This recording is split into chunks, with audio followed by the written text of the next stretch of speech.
Hi guys, it's Jojo here. Welcome back to my channel. I'm here with best-selling author Stephanie Dray and Laura Kamoie at the Miami Book Fair talking about their new historical novel, America's First Daughter, which tells the unknown tale of the life of Patsy Jefferson, the eldest daughter of Thomas Jefferson. I want to welcome you both and thank you for taking time out of your busy schedule to talk with me. So if you could tell me a little bit about your book and how this idea came to be. Well, America's First Daughter is the epic family saga of Patsy Jefferson, who was Thomas Jefferson's eldest daughter. And it follows her sacrifices, her struggles, and everything she did, really, to protect him both during his lifetime and after he died. So we came up with this idea to write the book and to write it together at a writer's conference. We had been friends for a number of years, and we were sitting at a dinner table. And over burgers, we just started talking about the fact that Laura, and her role as a professor of history at the Naval Academy, was teaching seminars on Jefferson. And of course, I'm fascinated by the Founding Fathers and the whole era of history around the founding of the country. Well, you're a great American. Thank you. I try. And so we got to talking, and we were excited about it, and we thought, there's been so much written about Jefferson, it's hard to find a unique angle on him. But there wasn't much written about his daughters, and so we got excited about this idea that we might be able to write about his daughters, and so we raced back to my hotel room, and we started researching right that night. We were up until 4 in the morning doing this research, and we committed right then and there that we were going to write this book together. We really believed we had found the story of a great untold American tale. Wow. And how was that experience working as dual authors on like a novel? Because I know that working on one is like very. Was it better? Was it worse? Or? Well, it could have been a total disaster. But I think the fact that we were friends going in, that from the very first moments we had a very shared vision of what the book was, and we just had a real respect, born of that long-time friendship, that I think made it work. Okay.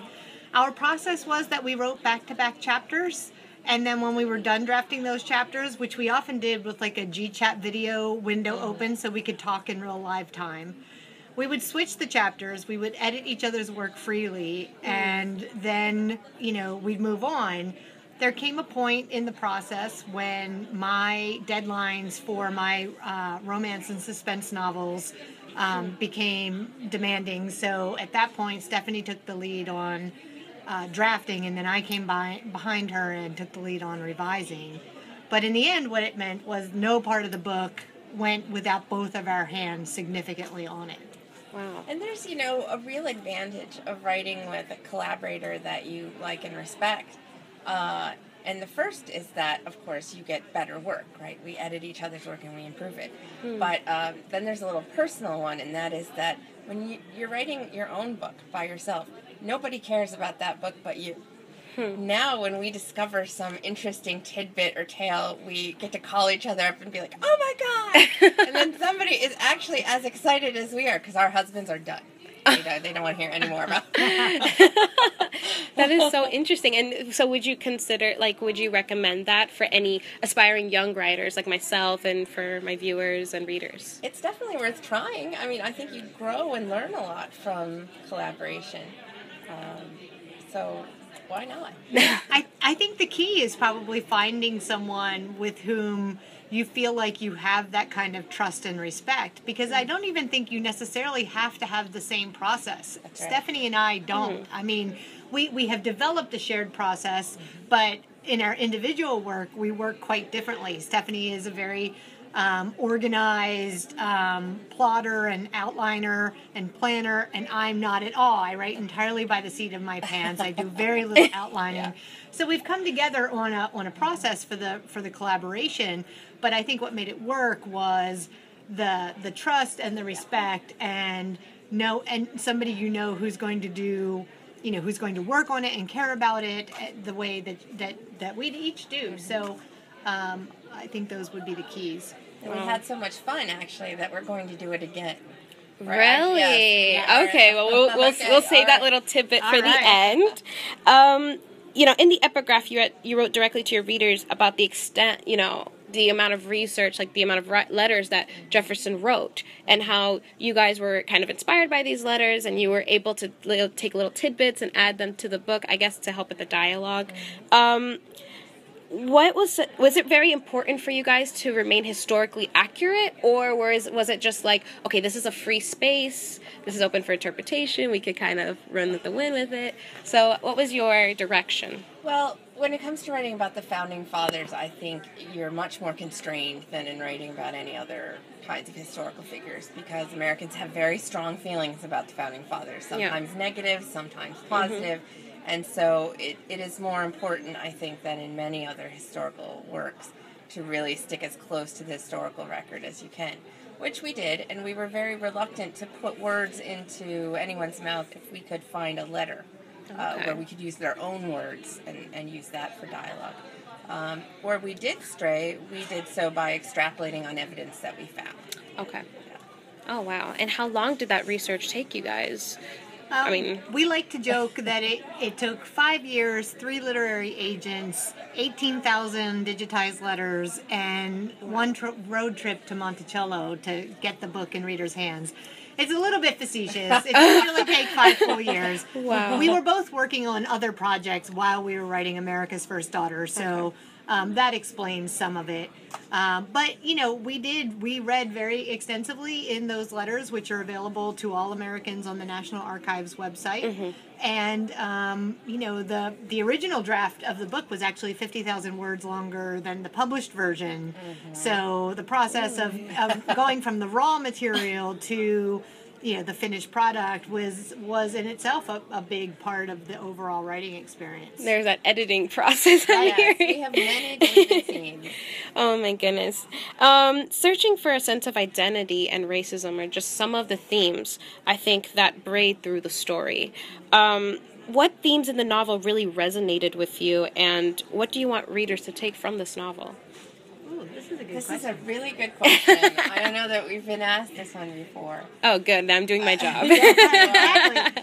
I think one of the themes that comes out to us is that this country, this government, our way of life was very hard to build. And it was built with the help of a lot of people who do not get acknowledgement for helping build this country. Like women. Like women and slaves and immigrants. And so we want readers to acknowledge how much sacrifice went into giving us the world that we have today. I think that's the strongest one that I have. Yeah, I agree with that one a lot, too. I think we were both very much struck by how much sacrifice early Americans made to give us this incredibly wonderful and incredibly flawed system that we have. Another one for me would be that the choices that women had available to them to make in this era were limited. Many of these women tried to work around that sort of limitation to the extent that they could. But it meant that those couple of decisions that they really had to make were especially important. And one of the most important could be who you chose to marry or who you chose to spend your time with. And, that ends up having a very big impact on Patsy Jefferson's life, because her marriage ends up being a quite difficult one. And the other major sort of relationship that's in the book is the one between Sally Hemings and Thomas Jefferson, Patsy's father. And there's this moment in France where Sally could potentially stay in Paris as a free person under French revolutionary laws, which had abolished slavery, or she could return to Virginia with the Jefferson family. And after a negotiation in which she gets from Jefferson the promise to free any children they have together, she chooses to return. And Patsy does not understand this decision on a number of levels, one of which is she could stay and be free. But in the end, I think in some ways Sally's decision ends up being a far wiser one than the one Patsy makes in marrying Thomas Mann Randolph, because Patsy's experience, I think, in that particular way ends up being a less overall positive one. And they both have this moment where this is the choice, one of the choices they have to make. We can't really see Sally Hemings making a whole lot of other choices because there's absolutely no source material left in her own words or writing. But that is one moment when we can. Wow, and I think what's so poignant about this this novel, especially in the our present time, dealing with the election, and then of course it goes back to Michelle Obama's speech when she was talking about I live in a house built by slaves, and I think that the fact that when I started reading your novel, I felt that kind of that feeling I had when I heard her say that was the same feeling I had when I'm reading the book through Patsy's eyes, because it's kind of like you're telling an untold story of people that the history that we learn in school is told by men and that are white, and they were just not even a quarter of the population. I mean, most of the population were we're slaves, people of color, we're immigrants. And so I think that that's something that's so great that you guys did. And it's the prose is so clear and concise. Truly, it's great. There are many historical significant places in this novel, from Washington, D.C. to Philadelphia to Paris. What historical place have you guys visited that, gave you that feeling of shock? Because for me, it was the Louvre. When I went to the Louvre, I was just like, oh my gosh. But, I want to know what you guys... Well, I'm an historian of early America, and so historical places have always sort of spoken to me. Mm-hmm. I have always had the feeling that you can sort of feel the past in the present of a place. Mm-hmm. So I would have to say one of the places I visited recently that really had an impact on me was, it's two, but they're related. Westminster Abbey and Buckingham Palace in London. I'm a very, very big fan of British history and the royals, and so being in a place where the history goes back not just a few hundred years as the research in our book did, but 1,000 years and more, and touching something that's 1,000 years old, that just impacts me on a sort of soul deep level. Wow. And how about you? Well, I also write in the ancient world. So to me, one memory that stands out is that I visited the Colosseum in Rome, which is mostly crumbled, but it still exists. Yeah. And they have cats roaming around. And I keep thinking, they're little lions. That's a little creepy. But that had an impact on me. But definitely when we visited Monticello, we felt a lot of poignance there, and we were able to see things. For example, we took a tour upstairs in Patsy's rooms, and we got to see how her view of Monticello was different than her father's. Jefferson has a view of the gardens. He has blocked off view for him of anything unpleasant at Monticello. Patsy lives above him, and she can see the whole plantation. She can see the vista out into the country. She can see Mulberry Row, so she's watching the slaves at their work. And we felt, even in the book, that she had a much broader picture of reality than her father did. Wow, that's really deep. Wow, that's... and when we were standing in her room, and I looked out that window, and we stood there, and we really felt the same way. Yeah. And that's part of the reason, as advice for especially someone writing historical fiction, but really someone writing even in the contemporary world, try to immerse yourself in the physical places of your story, because they can teach you things that you won't just get from the source material that you might be working from. Yeah. Or even your own imagination. Exactly. Wow, I will definitely keep that in mind. Jefferson's lifelong affair with Sally Hemings, like we've talked about before, and the family that rose from it is one of the countless historical incidences where racial barriers were blurred. Yet today, the issue of racism is still a poignant reminder of the colonial paradigm. How does your novel put into perspective your personal views on race, on the issue of race? Well, I think one of the ways, and this is another question that I think is very important and comes right from the book, but that we have not been asked. I think one of the ways is that race is central to the story, and it's still central to the American experience. And I think that's being highlighted on Right. on an hourly basis, you know, as we speak. And so when we knew we were going to be writing a book about Thomas Jefferson as a father, we absolutely knew that we had to include all the ways in which that was true. So, you know, he has two daughters who survive to adulthood with his wife Martha, who dies when Patsy is 9. And then he has this 35-year-long relationship with Sally Hemings, and they have 4 children who survive to adulthood as well. And so we knew that we had to include the relationship with Sally, Patsy's thoughts about that relationship, and what happens with those children as a fundamental part of telling the story of the Jeffersons, which we believe is a quintessentially American story. And the fact that Patsy wants to hide this history, right? She tells her children it's not true.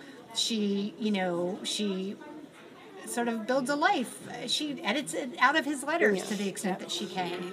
Builds a life erasing this, I think, is also essentially part of what America tries to do with issues of race. And so I hope I've answered that question square on enough. You're preaching to the choir right now. But, you know, it's important because we want to tell a story and we want readers to have fun. Yeah. But we also, if you're going to deal with the past has inherent messages in it. And so you can either tell those messages and be honest about them even when they're painful, or you can hide from them. And I think that we all lose out in hiding from what the past can teach us. And when we were writing this book, I think we were often startled at the number of times that race and slavery comes up in the Jefferson family letters. We watch them struggle with the issue, some of them more successfully than others. And so one of the things that really struck me while writing the book is that Jefferson was a tinkerer, right? He had a million projects, and they were never finished. And he started this great American experiment, but it's not done. And we feel very strongly about that this is an ongoing process, and we're all a part of that story. And so that's what I bring personally to your question. Wow. I have to take a back seat for a little bit. As readers, what can we look forward to in the future from both of you? You know, of course, your collaboration work and then your independent work. So I mentioned before that we're going to do this all over again. This time we are writing about Eliza Schuyler Hamilton, the wife of Alexander Hamilton, our first Secretary of the Treasury, and recent Broadway star. Yeah. I listen to that all the time. So that is our next project together. And I'm not sure Laura has a next historical project, but I have a few in the oven. Okay. I have some that are that are not ready for public consumption yet. Some ideas. I'm just at the idea stage because at the moment my romance and suspense side is busy enough to keep me going for a while. So I have a suspense series called The Raven Riders, which is about a different kind of motorcycle club with a protective mission. And it's based on the organization BACA, Bikers Against Child Abuse, which is a real-life organization where bikers turn out to play a protective mission for children who have been victims of abuse and are perhaps engaged in the in various parts of the justice system, and they attend them, court with them as chaperones and come to their houses to protect them. And so I built a suspense series, sort of inspired by that organization. So that's the main thing I'm working on outside of the historical fiction world. Wow. Okay. Well, to top off this interview, this question's, of course, for both of you. What would you suggest? What would be your advice for future writers, for people that are aspiring to write a novel but they're not sure yet, or to collaborate? What would be your advice for those young writers? Okay. My best advice would be to just do it. Just start writing. It's free, except for maybe the pen and the paper. And it doesn't cost you anything to try to hone your craft. So Write as many words as you can and shape them, go back and edit them, and don't get too invested in your original ideas because they have to shift sometimes.